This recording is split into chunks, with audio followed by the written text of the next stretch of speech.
நேத்தைக்கு மதுரையில் நடந்த கலவரத்துக்கு ஒட்டுமொத்தமாக நீதிபதி ஜி.ஆர். சுவாமிநாதன் கொடுத்த உத்தரவு தான் காரணம் அப்படின்னு மிக முக்கியமான ஆதாரப்பூர்வமான 10 பாயிண்ட இன்னைக்கு 2 நீதிபதிகளை கொண்ட அமர்வுல விசாரணையில தமிழ்நாடு அரசு எடுத்து வச்சிருக்காங்க. தமிழ்நாடு அரசு சார்பாக இன்னைக்கு மூத்த வழக்கறிஞர்கள் மதுரையில் இருக்கக்கூடிய சென்னை உயர்நீதிமன்ற வளாகத்துல நீதிபதி ஜெயச்சந்திரன், நீதிபதி ராமகிருஷ்ணன் முன்னாடி எப்படியெல்லாம் இந்த RSS இந்துத்துவ கும்பல் இதே நீதிமன்றத்தினுடைய ஜி.ஆர். சுவாமிநாதன் கொடுத்த தீர்ப்பை வச்சுட்டு கலவரத்தை பண்ண முயற்சி பண்ணாங்க அப்படிங்கிறது குறித்தான ஆதாரங்கள் 10 மிக முக்கியமான கேள்விகளையும் கேட்டிருக்கிறார்கள். இன்னைக்கு தமிழ்நாடு அரசு கேட்ட அந்த 10 கேள்வி என்ன, ஜி.ஆர். சுவாமிநாதன் கொடுத்த உத்தரவு இன்னைக்கு என்னவா ஆயிருக்கு? வணக்கம், அது தமிழ் குரல். நான் உங்கள் சத்யராஜ். மதுரையில திருப்பரங்குன்றத்துல நேற்று நடந்த கலவரத்துக்கு மிக முக்கியமான காரணம் மதுரை உயர்நீதிமன்றத்தினுடைய நீதிபதி ஜி.ஆர். சுவாமிநாதன் கொடுத்த உத்தரவு தான். காலங்காலமாக இருந்த நடைமுறைக்கு நேர் எதிராக எப்படி ஜி.ஆர். சுவாமிநாதன் இந்த உத்தரவு கொடுத்தாரு அப்படின்னு இன்னைக்கு தமிழ்நாடு அரசு நேரடியாக மதுரை உயர்நீதிமன்றத்தில் அவர் கொடுத்த தீர்ப்புக்கு மறு ஆய்வு மனு போட்டிருக்காங்க. இன்னைக்கு நீதிபதி ஜஸ்டிஸ் ஜெயச்சந்திரன் மற்றும் ராமகிருஷ்ணன் தலைமையில இந்த வழக்கு விசாரணைக்கு வந்திருக்கு. எப்படியெல்லாம் காலங்காலமாக இருந்த நடைமுறைக்கு இந்த ஜி.ஆர். சுவாமிநாதனுடைய தீர்ப்பு எதிராக இருந்தது அப்படின்னு மிக முக்கியமான 10 பாயிண்ட தமிழ்நாடு அரசு வெளிப்படையா கோர்ட்லயே இன்னைக்கு எடுத்து முன் வச்சிருக்காங்க. தமிழ்நாட்டை கலவர பூமியா மாத்துறதுக்காக RSS இந்துத்துவ கும்பல் தொடர்ச்சியா முயற்சி பண்ணிக்கிட்டே இருக்காங்க. ஹெச் ராஜா போன்ற மாதிரி ஆட்கள், இந்து முன்னணி போன்ற மாதிரி ஆட்கள், ஆமா அயோத்தி மாதிரி நாங்க திருப்பரங்குன்றத்தை ஆக்குவோம் அப்படின்னு வெளிப்படையா பொது வெளியில பேசின வீடியோ காட்சிகளே இருக்கு. அயோத்தி மாதிரி ஆகக்கூடாதுங்கிறதுக்காக தடை பண்ணானா? அதான் ஆரம்பம். அப்போ RSS அங்க ஒரு மிகப்பெரிய கலவரத்தை இந்து முஸ்லிமுக்கு இடையில ஒரு மோதலை உருவாக்க முயற்சி பண்றாங்க.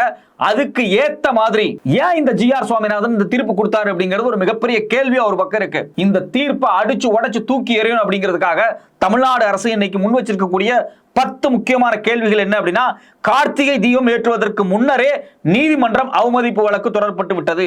கார்த்திகை தீபம் ஏத்துறதுக்கு முன்னாடியே எதுக்காக நீங்க நீதிமன்ற அவமதிப்பு வழக்கு போட்டீங்க? 6 மணிக்கு தீபம் ஏத்தல அப்படின்னா 6:05க்கு நாங்க நீதிமன்ற அவமதிப்பு வழக்கு போடுவோம் அப்படின்னு எதுக்காக ஒரு நீதிபதி பொது வெளியில சொன்னார்? அது நீதிமன்றத்திலே ஏன் சொன்னாரு? காலங்காலமா எங்க தீபம் ஏத்தப்படும்?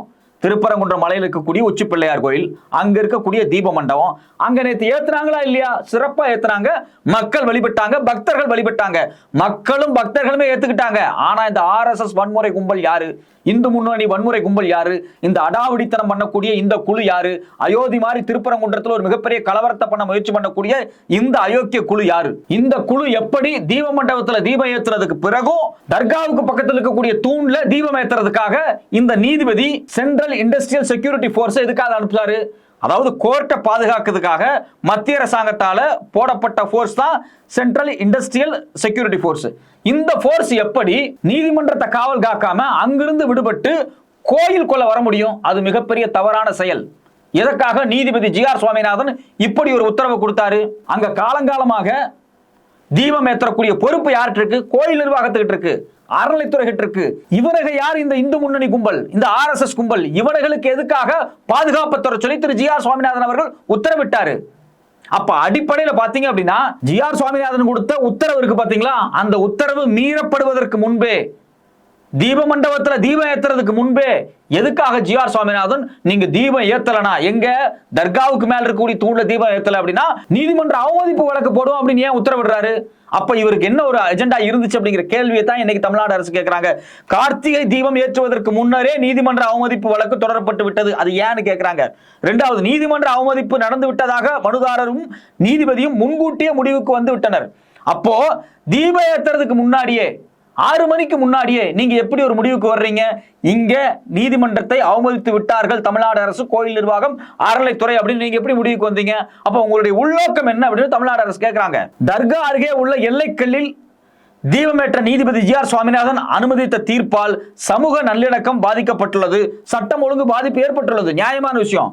இவர் எதுக்காக தர்கா பக்கத்தில் இருக்கக்கூடிய தூண்ல போய் நீங்க தீபம் ஏத்தணும்னு சொன்னாரு? காலங்காலமாக திருப்பரங்குன்றத்தில் இருக்கக்கூடிய உச்சி பிள்ளையார் கோயில் இருக்கக்கூடிய தீப மண்டபத்தில் தீபம் ஏற்றப்படும். அதே போலதான் ஏற்றப்பட்டிருக்கு. மக்கள் கேட்டாங்களா தர்கா பக்கத்தில் இருக்க இடத்துல போய் தீபம் ஏற்றணும்? மக்கள் கேட்கலையே. இல்ல பக்தர்கள் யாராவது கேட்டாங்களா? பக்தர்கள் யாரும் கேட்கலையே. கோயில் நிர்வாகம் யாரா கேட்டாங்களா? கோயில் நிர்வாகம் கேட்கலையே. அப்போ அறநிலைத்துறை கேட்டுச்சா? அறநிலைத்துறை கேட்கலையே. அப்புறம் இந்த தீர்ப்பு கொடுத்தீங்க? RSS, பாஜக, இந்துத்துவ சக்திகள் கேட்கறாங்க, அதுக்கு ஏத்தவாறு நீங்க தீர்ப்பு கொடுத்தீங்களாங்கிறத தமிழ்நாடு அரசு கேட்கறாங்க. ஏற்கனவே இந்த பஞ்சாயத்து 1996லயே வந்துச்சு. அப்ப ரொம்ப தெளிவா நீதிமன்றத்துல 3 விஷயங்களை சொல்றாங்க. கோயில் நிர்வாகத்தை தவிர வேறு யாரும் தீபம் ஏத்த அனுமதி கிடையாது. கோர்ட் சொல்லியிருக்கு 96ல. ரெண்டாவது முக்கியமான பாயிண்ட் என்ன அப்படின்னா, எதிர்காலத்துல பக்தர்கள் யாராவது கோயில் இருக்கக்கூடிய மற்ற பகுதிகளில் நீங்க தீபம் ஏற்ற விருப்பப்பட்டீங்கன்னா தயவு செஞ்சு அங்க ஒரு தர்கா இருக்கிறத மனசுல வச்சுக்கோங்க. தர்கா இருக்கக்கூடிய பகுதியிலிருந்து 15 மீட்டருக்கு அந்த பக்கம் தான் நீங்க தீபம் ஏற்றணும்னு 96ல ஒரு தீர்ப்பு கொடுத்திருக்காங்க. அந்த தீர்ப்பை பொருட்படுத்தவே இல்லை. அந்த தீர்ப்பை ஜிஆர் சுவாமிநாதன் படிச்சு பார்த்தாரா அப்படிங்கிற கேள்வி வந்திருக்கு. இதை எதையுமே பொருட்படுத்தாம 2014 ஒரு சிக்கல் வருது. இதே RSS இந்து முன்னணி பாஜக கும்பல் ஒரு வேலையை பார்க்கறாங்க. அப்ப என்ன பண்றாங்க அப்படின்னா, இல்ல நாங்க தர்கா இருக்கக்கூடிய பகுதியில் இருக்கக்கூடிய அந்த தூண்ல தான் ஏத்துவோம் அந்த தீபத்தை அப்படின்னு சொல்றாங்க. அன்னைக்கு யார் போட்டதுன்னா இதே RSS சார்ந்த சுப்பிரமணியன் ஒருத்தர் தான் மனு போட்டாரு. அதை விசாரிச்ச ஜஸ்டிஸ் வேணுகோபால் ரொம்ப தெளிவா ஒன்னு சொல்றாரு. இங்க பாருங்க, நீங்க காலங்காலமாக அங்க தர்காவுக்கு பக்கத்தில் இருக்கக்கூடிய அந்த தூண்ல தான் தீபம் ஏத்தாங்கன்னு சொல்றதுக்கு எந்த ஆதாரத்தையும் மனுதாரர் கொடுக்கல. அதனால இந்த வழக்கை ஏத்துக்க முடியாதுன்னு அந்த வழக்கை தள்ளுபடி பண்ணிடுறாரு. இவங்க என்ன சொல்றாங்க, அங்கதான் தீபம் ஏத்துனாங்க, அங்கதான் தீபம் ஏத்துனாங்க. சரி, எப்ப இருந்து தீபம் ஏத்துனாங்க? 6ஆம் நூற்றாண்டு இருந்து ஏத்துனாங்கன்னு சொல்றாங்க. 6ஆம் நூற்றாண்டு இருந்து ஏத்தப்பட்ட தீபம் எப்ப நிறுத்தப்பட்டுச்சு? யாரால் நிறுத்தப்பட்டுச்சு? எதற்காக நிறுத்தப்பட்டுச்சு? அதுக்கான விளக்கத்தை கொடுங்க. முதல்ல அங்க தீபம் ஏத்துனதுக்கான ஆதாரம் இருக்கா? நாயக்கர் கால கல்வெட்டு என்ன சொல்லுது? இந்தியாவினுடைய தொல்லியல் துறை என்ன சொல்லுது? இது செப்பேடுகள் என்ன சொல்லுது? இது எதுவுமே சொல்லல. தர்கா இருக்கக்கூடிய பகுதியில் தீபம் ஏத்துனதுக்கான எந்த ஆதாரமே இல்லாத போது எப்படி ஒரு மனுதாரர் கோர்ட்டுக்கு போய் நீங்க மொட்டையா மனு போட முடியும்? இது அன்னைக்கே ஜஸ்டிஸ் வேணுகோபால் கேட்டுட்டு இந்த மனுவை தள்ளுபடி பண்ணிட்டாரு. உடனே இந்த RSS கும்பல் திருப்பியும் கோர்ட்டுக்கு போச்சு. மறுபடியும் பாத்தீங்க அப்படின்னா ஜஸ்டிஸ் கல்யாண சுந்தரம், ஜஸ்டிஸ் பவானி தலைமையில் இந்த வழக்கு விசாரிக்கப்பட்டுச்சு. 7/12/2014 ஒரு தீர்ப்பு கொடுக்குறாங்க. There is no reason why such peace and tranquility maintained by both communities should be disturbed. அமைதி நல்லிணக்கம் இருக்கக்கூடிய அந்த மண்ணில், யாராவது ரெண்டு தரப்புக்கும் இஸ்லாமியர்களுக்கும் இந்துக்களுக்கும் இடையில அமைதியும் நல்லிணக்கம் இருக்கும்போது அதை தொந்தரவு பண்ற மாதிரியான வேலைகளை நீங்க செய்றீங்க அப்படின்னு சொல்லி வெளிப்படையா அன்னைக்கு கோர்ட்ல இதே RSS இந்து முன்னாடியே அசிங்கப்படுத்தி துரத்தி விட்டுருக்காங்க. மக்கள், மதுரை மக்கள் நிம்மதியா வாழ்ந்துகிட்டு இருக்காங்க. முஸ்லீமும் இருக்கான், ஹிந்து இருக்கான், எல்லாம் சந்தோஷமா வாழ்ந்துகிட்டு இருக்கான். நீங்க எப்படி உள்ள போது இந்த பிரச்சனையை உருவாக்குறீங்க அப்படின்னு அன்னைக்கே கோர்ட்ல சொல்லிட்டாங்க. கோர்ட்ல 96ல 2014ல 2 பெஞ்ச் அமர்வு, ஒரு பெஞ்ச் சிங்கிள் பெஞ்ச் ஜட்ஜ்மெண்ட் இவ்வளவு இருக்கும்போது இதை எதையுமே பொருட்படுத்தாம ஜிஆர் சுவாமிநாதன் ஏன் இதை கொடுத்தாரு?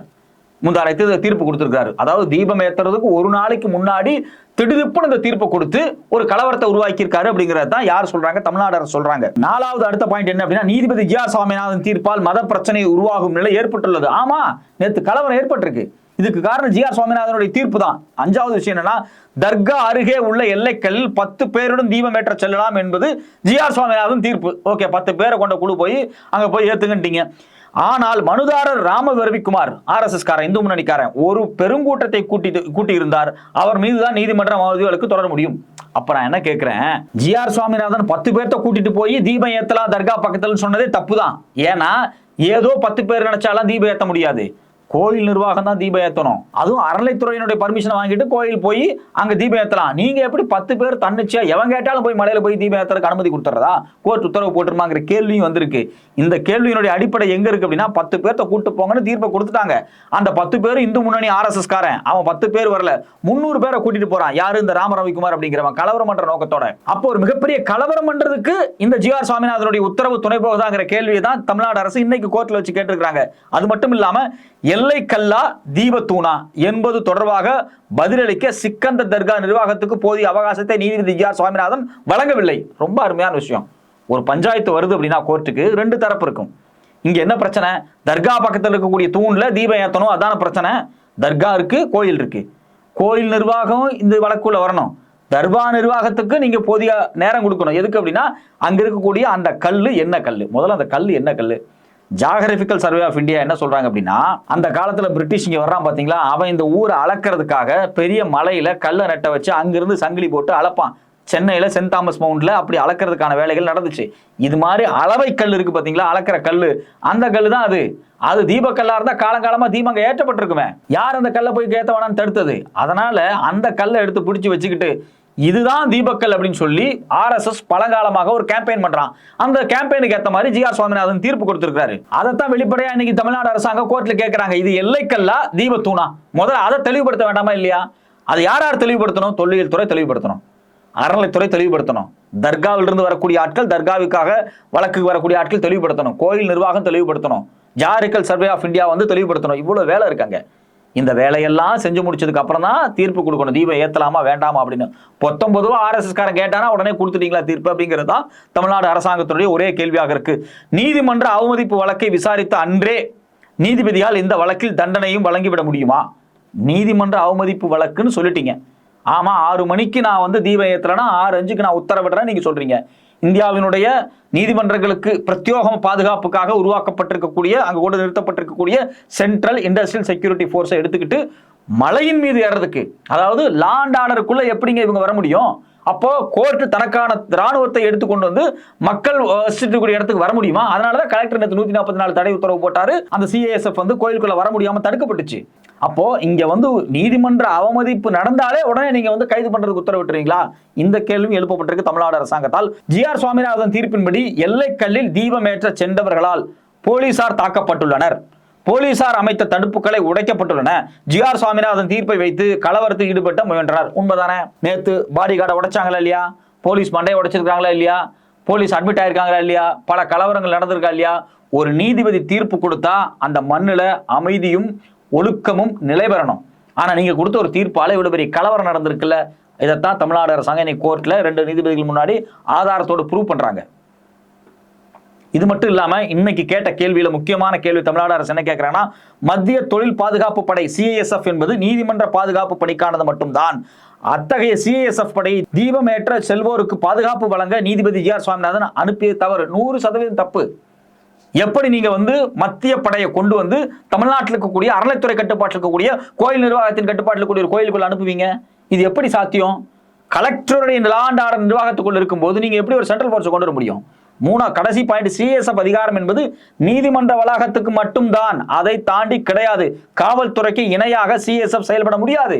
காவல்துறை வேற, சென்ட்ரல் போர்ஸ் வேற. நீதிமன்றத்தை பாதுகாக்கிறதுக்காக கொண்டு வந்த படையை வச்சு நீங்க எப்படி தமிழ்நாட்டினுடைய லா அண்ட் ஆர்டர் மதுரை சிட்டியினுடைய கலெக்டரை மீறி, எஸ்பியை மீறி நீங்க உள்ள வந்து செயல்பட முடியும்? நேர்மையான கேள்வி இது. இந்த கேள்விக்கு எல்லாம் ஜி.ஆர். சுவாமிநாதனோ இல்ல இந்துத்துவ சக்திகளோ இந்து முன்னணியோ பதில் சொல்லி ஆக வேண்டும். தமிழ்நாடு அரசினுடைய தலைவர் திரு மு.க. ஸ்டாலின் அவர்கள் ஆழமான அறிவுபூர்வமான வாதங்களை இன்னைக்கு நீதிமன்றத்தில் முன் வச்சிருக்காங்க. தமிழ்நாடு அரசு இந்த விடயத்தில் மிக தீவிரமாக மதுரையினுடைய பாதுகாப்பை மையமாக வைத்து, மக்களுடைய மத நல்லிணக்கத்தை மையமாக வைத்து அடித்து ஆடி இருக்கிறார்கள். காலமாக தமிழ்நாட்டில் இந்த எச் ராஜா போன்றவர்கள் மிகப்பெரிய கலவரத்தை உருவாக்கி இந்துத்துவ சக்திகளை RSS விஹெச்பி வளர்க்க முயற்சி பண்ணுகிறார்கள். அதற்கு இந்த நீதிமன்ற தீர்ப்பு துணை போகிறது. இதை ஒருபோதும் ஏற்றுக்கொள்ளாத தமிழ்நாடு அரசு நேற்று சிறப்பான சம்பவத்தை பண்ணியிருக்காங்க. இன்னைக்கும் நீதிமன்றத்தில் வெயிட்டான கேள்விகளை கேட்டிருக்காங்க.